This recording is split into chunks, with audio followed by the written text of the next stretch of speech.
ಸಂವಿಧಾನ ಬಂದು 1950 ಜನವರಿ 26ನೇ ತಾರೀಕು 75 ವರ್ಷಗಳಾಯ್ತು. 75 ವರ್ಷಗಳಾದ್ರೂ ಕೂಡ ಈ ದೇಶದ 140 ಕೋಟಿ ಜನರನ್ನು ಕೂಡ ವಿದ್ಯಾವಂತರನ್ನಾಗಿ ಮಾಡಲಿಕ್ಕಾಗಿಲ್ಲ.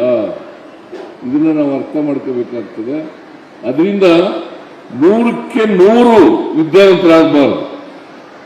ಯಾರು ಕೂಡ ಶಾಲೆ ಬಿಟ್ಟು ಹೋಗಬಾರದು, ಮತ್ತೆ ಶಾಲೆಗೆ ಸೇರದೇ ಇರಬಾರದು. ಇದು ನಮ್ಮ ಉದ್ದೇಶ. ಮತ್ತೆ ನಮ್ಮ ಉದ್ದೇಶ ಇನ್ನೊಂದು ಏನಪ್ಪಾ ಅಂತಂದ್ರೆ, ಸರ್ಕಾರಿ ಶಾಲೆಗಳಲ್ಲಿ ಪ್ರವೇಶಾತಿ ಹೆಚ್ಚಾಗಬೇಕು. ಆ ಪ್ರವೇಶಾತಿ ಹೆಚ್ಚಾಗಬೇಕಾದ್ರೆ ನಾವು ಎಲ್ಲ ರೀತಿಯಲ್ಲಿ ಏನೇ ಈಗ ಖಾಸಗಿ ಶಾಲೆಗಳಲ್ಲಿ ಯಾವ ತರ ಗುಣಮಟ್ಟದ ಶಿಕ್ಷಣವನ್ನು ಕೊಡಲಿಕ್ಕೆ ಪ್ರಯತ್ನ ಮಾಡ್ತಾ ಇದ್ದಾರೆ, ಅದೇ ರೀತಿ ನಮ್ಮ ಸರ್ಕಾರಿ ಶಾಲೆಗಳಲ್ಲೂ ಕೂಡ ಪ್ರಾಮಾಣಿಕ ಗುಣಮಟ್ಟದ ಶಿಕ್ಷಣವನ್ನು ಕೊಡಲಿಕ್ಕೆ ಪ್ರಯತ್ನವನ್ನ ಮಾಡ್ತೇವೆ. ಈಗ ನಾನು ಬಂದ ತಕ್ಷಣ, ಈ ಸಾರಿ ಬಂದ ತಕ್ಷಣ ವಾರಕ್ಕೆ 1 ಮೊಟ್ಟೆ ಕೊಡ್ತಾ ಇದ್ದೆ. ನಾನು 2 ಮೊಟ್ಟೆ ಕೊಡ್ಲಿಕ್ಕೆ ಶುರು ಮಾಡಿದೆ. ಅಜೀಮ್ಜಿ ಪ್ರೇಮ್ಜಿ ಫೌಂಡೇಶನ್ ಅವರು 5 ದಿನ 4 ದಿನ ನಾವು 2 ದಿನ, ಅವರು 4 ದಿನ, ಒಟ್ಟು 6 ದಿನ ಮೊಟ್ಟೆಯನ್ನು ಕೊಡಲಿಕ್ಕೆ ಪ್ರಾರಂಭ ಮಾಡಿದ್ದೇವೆ. ಮೊಟ್ಟೆ ಬದಲಿಗೆ ಬಾಳೆಹಣ್ಣು ಚಿಕ್ಕಿ ಕೊಡ್ತಕ್ಕಂಥ ಪ್ರಯತ್ನವನ್ನು ಮಾಡ್ತಾ ಇದ್ದೀವಿ. ಇದು ಯಾಕೆ ಮಾಡ್ತಾ ಇದ್ದೀವಿ ಅಂತಂದ್ರೆ, ನಾವು ಮಕ್ಕಳು ಪೌಷ್ಟಿಕವಾಗಿರಬೇಕು. ಪೌಷ್ಟಿಕವಾಗಿದ್ರೆ, ಯಾಕಂತಂದ್ರೆ ಹಸುವಿನಿಂದ ಕೂಡಿರ್ತಕ್ಕಂಥ ಮಕ್ಕಳು, ಯಾಕಂದ್ರೆ ನಮ್ಮ ದೇಶದಲ್ಲಿ ಹೇಳಿ ಕೇಳಿ ಬಡತನ ಇದೆ. ಶ್ರೀಮಂತರಿದ್ದಾರೆ, ಬಡವರಿದ್ದಾರೆ. ಅದಕ್ಕೆ ನಾನೇನ್ ಮಾಡಿದೆ, ಹಿಂದೆ ಮುಖ್ಯಮಂತ್ರಿ ಆಗಿರುವಾಗ ಪ್ರತಿದಿನ ಹಾಲು ಕೊಡ್ಲಿಕ್ಕೆ ಪ್ರಾರಂಭ ಮಾಡಿದೆ. ಪ್ರತಿದಿನ ಹಾಲು ಕೊಡ್ಲಿಕ್ಕೆ. ಆಮೇಲೆ ಈಗ ಮೊಟ್ಟೆ ಕೊಡ್ಲಿಕ್ಕೆ ಪ್ರಾರಂಭ ಮಾಡಿದ್ದೀವಿ. ಅಷ್ಟೇ ಅಲ್ಲ, ಪಠ್ಯ ಪುಸ್ತಕಗಳು, ಸಮವಸ್ತ್ರಗಳು, ಶೂ ಮತ್ತು ಸಾಕ್ಸ್ ಅದನ್ನು ಕೂಡ ನಾನೇ ಕೊಟ್ಟಿದ್ದೆ. ಮಧುಗಿರಿನಲ್ಲಿ ಒಂದ್ಸಾರಿ ಈಗ ಮಂತ್ರಿಯಾಗಿರ್ತಕ್ಕಂಥ, ಸಹಕಾರ ಮಂತ್ರಿಯಾಗಿರ್ತಕ್ಕಂಥ ರಾಜಣ್ಣ ಹೇಳಿದ್ರು, ಸರ್ ನಮ್ಮ ಅನೇಕ ಜನ ಮಕ್ಕಳಿಗೆ ಬರಿಕಾಲಿನಲ್ಲಿ ಹೋಗ್ತಾ ಇದ್ದಾರೆ, ಚಪ್ಲಿನೂ ಇಲ್ಲ. ಶ್ರೀಮಂತರ ಮನೆಯಿಂದ ಬರ್ತಕ್ಕಂಥ ಮಕ್ಕಳು ಶೂ ಹಾಕೊಂಡು ಬರ್ತಾರೆ, ಯೂನಿಫಾರ್ಮ್ ಹಾಕೊಂಡು ಬರ್ತಾರೆ. ಇದಕ್ಕೆ ಈ ತಾರತಮ್ಯ ಇರಬಾರದು, ಮಕ್ಕಳಲ್ಲಿ ತಾರತಮ್ಯ ಭಾವನೆ ಬರಬಾರದು ಅನ್ನೋ ಕಾರಣಕ್ಕೋಸ್ಕರವಾಗಿ ಈ ಶೂ ಮತ್ತು ಸಾಕ್ಸ್ ಅನ್ನು ಕೊಡಬೇಕು ಅಂತ ಹೇಳಿ ತೀರ್ಮಾನ ಮಾಡಿ, ನಾನು ಸುಮಾರು 17-18ರಿಂದ 16-17ರಿಂದ ಕಾಣಿಸುತ್ತೆ 17ರಿಂದ ಶೂ ಮತ್ತು ಸಾಕ್ಸ್ ಅನ್ನು ಕೊಡ್ತಕ್ಕಂಥದನ್ನ ಸರ್ಕಾರದಿಂದಲೇ ಮಾಡಿದ್ದು. ಅದನ್ನ ನಾನು ಮುಖ್ಯಮಂತ್ರಿಯಾಗಿರುವಾಗ ಮಾಡಿದ್ದು ಅಂತಕ್ಕಂಥದ್ದು ಈಗಲೂ ಕೂಡ ಮುಂದುವರಿತಾ ಇದೆ. ಇದು ಕಾರಣ ಯಾಕಪ್ಪ ಅಂತಂದ್ರೆ, ಮಕ್ಕಳಲ್ಲಿ ಭೇದ ಭಾವ ಇರಬಾರ್ದು. ನಾನು ಶ್ರೀಮಂತರ ಮನೆಯಿಂದ ಬಂದಿದ್ದೀವಿ ಅಥವಾ ಮೇಲ್ಜಾತಿಯಿಂದ ಬಂದಿದ್ದೀವಿ ಅನ್ನೋ ಭಾವನೆ ಇರಬಾರ್ದು. ಅಥವಾ ಕೆಳವರ್ಗದಲ್ಲಿ ಇರ್ತಕ್ಕಂಥ ಮಕ್ಕಳು ನಾನು ಕೆಳಜಾತಿಯಿಂದ ಬಂದಿದ್ದೀನಿ ಅಥವಾ ಕೆಳವರ್ಗದಿಂದ ಬಂದಿದ್ದೀನಿ ಅಂತಕ್ಕಂಥ ಭಾವನೆ ಬರಬಾರದು. ಮಕ್ಕಳಲ್ಲಿ ಮಾನವೀಯತೆಯ ಗುಣ ಬೆಳೀತಕ್ಕಂಥದಕ್ಕೆ ನಾವೆಲ್ಲರೂ ಕೂಡ ಪ್ರಯತ್ನವನ್ನು ಮಾಡಿದಾಗ ಮಾತ್ರ, ಮಾನವೀಯತೆ ಗುಣವನ್ನು ಬೆಳೆಸಿದಾಗ ಮಾತ್ರ. ನಾವೆಲ್ಲ ಮನುಷ್ಯರು, ಮನುಷ್ಯನನ್ನ ಪ್ರೀತಿಸಬೇಕು. ಯಾವ ಕಾರಣಕ್ಕೂ ಕೂಡ ದ್ವೇಷಿಸ್ತಕ್ಕಂಥ ಕೆಲಸವನ್ನು ಮಾಡಬಾರದು.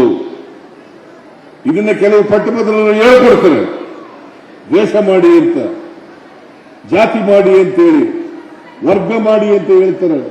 ಅದನ್ನ ಯಾವ ಕಾರಣಕ್ಕೂ ಕೂಡ ವಿದ್ಯಾರ್ಥಿಗಳು ಮಾಡಬಾರದು. ಇದರ ಜೊತೆಗೆ ನಾನು ಎಲ್ಲ ಶಾಲಾ ಶಿಕ್ಷಕರಲ್ಲಿ ಮನವಿಯನ್ನು ಮಾಡ್ತೇನೆ, ನೀವು ವೈಜ್ಞಾನಿಕ ಮನೋಭಾವವನ್ನ, ವೈಚಾರಿಕ ಮನೋಭಾವವನ್ನು ಬೆಳೆಸತಕ್ಕಂಥ ಪ್ರಯತ್ನವನ್ನು ಮಾಡಬೇಕು. ವೈಜ್ಞಾನಿಕ ಮತ್ತು ವೈಚಾರಿಕ ಇವೆರಡೂ ಬೆಳೆದ್ರೆ, ಪ್ರತಿ ಮಕ್ಕಳಲ್ಲಿ ಬೆಳೆದ್ರೆ ಅವರು ಮುಂದೆ ನಮ್ಮ ಸಮಾಜಕ್ಕೆ ದೊಡ್ಡ ಆಸ್ತಿ ಆಗ್ತಾರೆ ಅಂತಕ್ಕಂಥದ್ದನ್ನ ಮರೀಲಿಕ್ಕೆ ಸಾಧ್ಯ ಇಲ್ಲ. ಈಗ ವೈಜ್ಞಾನಿಕತೆನೂ ಇಲ್ಲ, ಬಹಳ ಜನರಿಗೆ ವೈಚಾರಿಕತೆನೂ ಕೂಡ ಇಲ್ಲ. ನಾನು ಇವೆಲ್ಲ ಪಠ್ಯಪುಸ್ತಕದಲ್ಲಿ ಇಲ್ಲದೇ ಇರಬಹುದು, ಆದರೆ ಟೀಚರ್ಗಳು ಅದಕ್ಕೆ ಹೆಚ್ಚು ಗಮನವನ್ನು ಕೊಡಬೇಕು ಅಂತಕ್ಕಂಥದ್ದು. ಮಕ್ಕಳಲ್ಲಿ ಯಾವುದೇ ಸಾಮಾಜಿಕ ರೋಗಗಳ ಆ ಸೋಂಕು ತಗಲದೇ ರೀತಿಯಲ್ಲಿ ನೋಡ್ಕೊಳ್ತಕ್ಕಂಥದ್ದು ಬಹಳ ಅತ್ಯಂತ ಅವಶ್ಯ. ಸೋಂಕು ತಗಲಬಾರದು. ಆ ಸೋಂಕು ತಗಲದೇ ಇದ್ರೆ ಅವರು ಉತ್ತಮ ಪ್ರಜೆಗಳಾಗಲಿಕ್ಕೆ ಸಾಧ್ಯ ಆಗ್ತದೆ. ಈಗ ನಮ್ಮಲ್ಲಿ ಬಹಳ ಜನ ವಿದ್ಯಾವಂತರಾಗಿದ್ದಾರೆ, ಡಾಕ್ಟರ್ಗಳಾಗಿದ್ದಾರೆ, ಪೋಸ್ಟ್ ಗ್ರಾಜುಯೇಷನ್ ಡಿಗ್ರಿಗಳು ತಗೊಂಡಿರ್ತಾರೆ. ಆದರೂ ಕೂಡ ಈ ಕಂದಾಚಾರಗಳು ಮೌಢ್ಯಗಳನ್ನ ಬಿಡ್ಲಿಕ್ಕೆ ಹೋಗಿಲ್ಲ. ಕಂದಾಚಾರಗಳ ಮೌಢ್ಯಗಳು ಹೋಗ್ಬೇಕಾದ್ರೆ ವೈಜ್ಞಾನಿಕತೆ ಮತ್ತು ವೈಚಾರಿಕತೆ ಬೆಳೆದಾಗ ಮಾತ್ರ ಸಾಧ್ಯ ಆಗ್ತದೆ. ಇದು ಬೆಳೆಸ್ತಕ್ಕಂಥ ಪ್ರಯತ್ನವನ್ನು ಮಾಡಬೇಕು. ಜೊತೆಗೆ ನಾವು ಹುಟ್ಟಿದಂತ ಭಾಷೆ, ನಮ್ಮ ತಾಯಿ ಭಾಷೆ, ನಮ್ಮ ನಾಡು, ಇದ್ರ ಬಗ್ಗೆ ಪ್ರೀತಿಯನ್ನು ಬೆಳೆಸ್ಕೊಳ್ತಕ್ಕಂಥದ್ದು ಅತ್ಯಂತ ಅವಶ್ಯ. ತಾಯಿ ಭಾಷೆ, ಮಾತೃಭಾಷೆ, ಮತ್ತೆ ನಾಡಿನ ಭಾಷೆ, ನಾಡಿನ ನೆಲ ಜಲ, ಇದ್ರ ಬಗ್ಗೆ ಪ್ರೀತಿಯನ್ನು ಬೆಳೆಸ್ಕೊಳ್ತಕ್ಕಂಥದ್ದು ಕೂಡ ಅತ್ಯಂತ ಅವಶ್ಯ ಅಂತಕ್ಕಂಥ ಮಾತುಗಳನ್ನು ಹೇಳಲಿಕ್ಕೆ ಬಯಸ್ತಾ ಇದ್ದೇನೆ. ಅದಕ್ಕೆ ನಾನು ಹೇಳಿದೆ ಮಧು ಬಂಗಾರಪ್ಪನವರಿಗೆ, ನೋಡಪ್ಪ, ನಾವು ಸರ್ಕಾರಿ ಶಾಲೆಯಲ್ಲಿ ಈಗ ಇತ್ತೀಚಿನ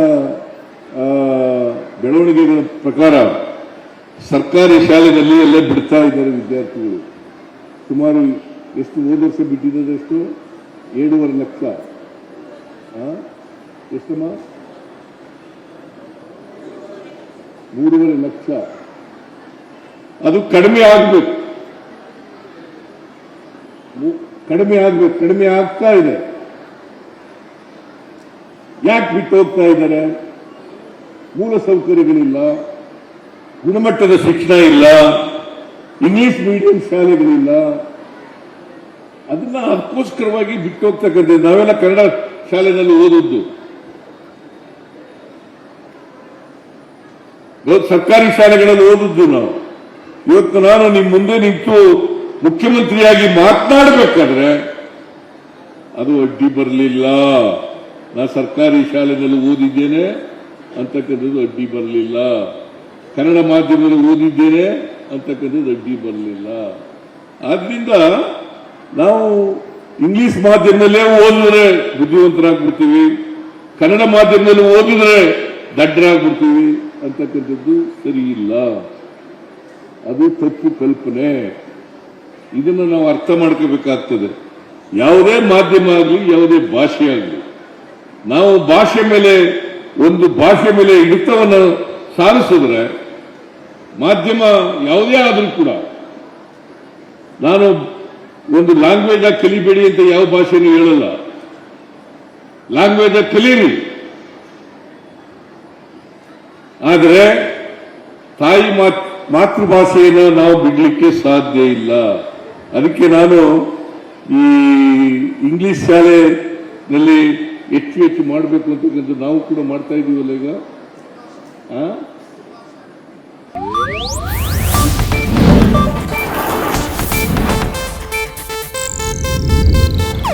ಇದು ಏಷ್ಯಾನೆಟ್ ನ್ಯೂಸ್ ನೆಟ್ವರ್ಕ್ ಪ್ರಸ್ತುತಿ.